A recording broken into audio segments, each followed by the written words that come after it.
I'm a geriatrician by training, and geriatricians usually work in hospitals and outpatient kind of services. It's quite unusual for a geriatrician to be employed in an aged care service, but it obviously offers great scope for looking at integrating the medical dimensions of care with the usual nursing and other general practice level medical care that generally exists in the aged care sector. So it's a way of perhaps integrating things in a more effective way from a bigger picture of what's going on with older people towards the end of their lives. Over the years we've partnered with a number of organisations. Perhaps the one we've most consistently worked with and found a kind of collaborative identity and a collaborative fit with is the National Ageing Research Institute based in Melbourne. So with them we've done studies over the years, especially in pain in older people, especially in pain in older people with cognitive impairment, which is a very challenging area. We've also worked with La Trobe University in the area of caring for people with dementia. At the moment we're working with Monash University in a study on osteoporosis, which is often underdiagnosed and undertreated. And there is great scope for fracture prevention, even though these people who live in aged care facilities are coming towards a late stage in their lives. Paradoxically, they are a community with a high risk of fractures, and that risk can still be decreased even in people who are quite elderly and frail. We're also doing studies with the Commonwealth Government looking at the role of the nurse practitioner in residential aged care, and I think that's a very important role that has implications for the future.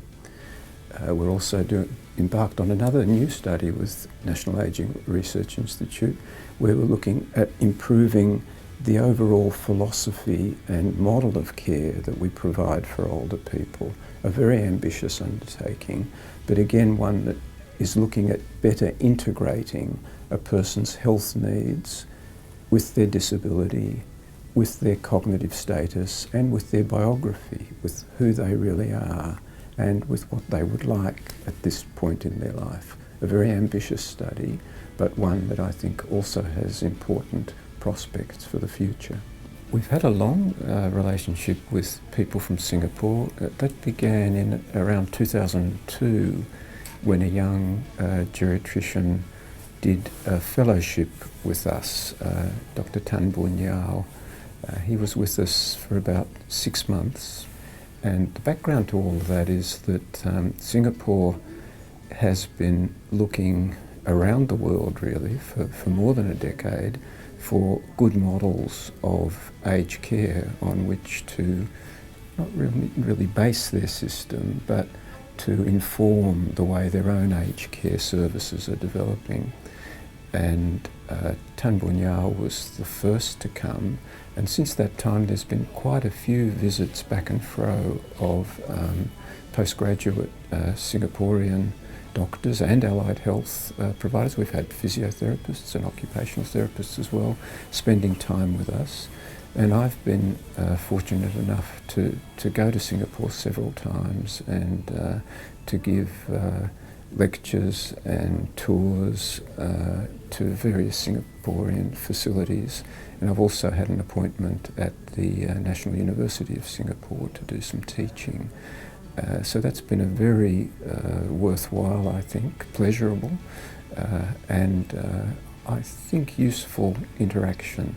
And it just so happens that today there is a delegation from Singapore visiting Royal Freemasons, and again it'll be an interesting interchange. It's not really one way. I don't want to suggest that we do all the teaching and Singapore absorbs all of the delivered wisdom. It's not that at all. It's a very useful interaction between an Australian system and a Singaporean system that are at different stages in their development, but the interaction is productive, very much so both ways. So the drive to innovate in itself is testimony to the fact that looking after older people as they come to, shall we say, the last chapter in their life is a hugely important undertaking and a hugely complex undertaking. And to innovate is, in that area, is a great challenge, but one that we're all really driven towards at Royal Freemasons, because the appreciation of the complexity leads us to want to do better continuously, and obviously that's what innovation is all about. But the way to go about it, obviously it's not done easily, and it needs to be done by combining the best of medical science and the best of objective research and, you know, creating hypotheses, testing the hypothesis and seeing if you really have made any change. But in an aged care setting, it has to be very much combined with care and compassion and the fact that these are very vulnerable older people close to the end of their lives.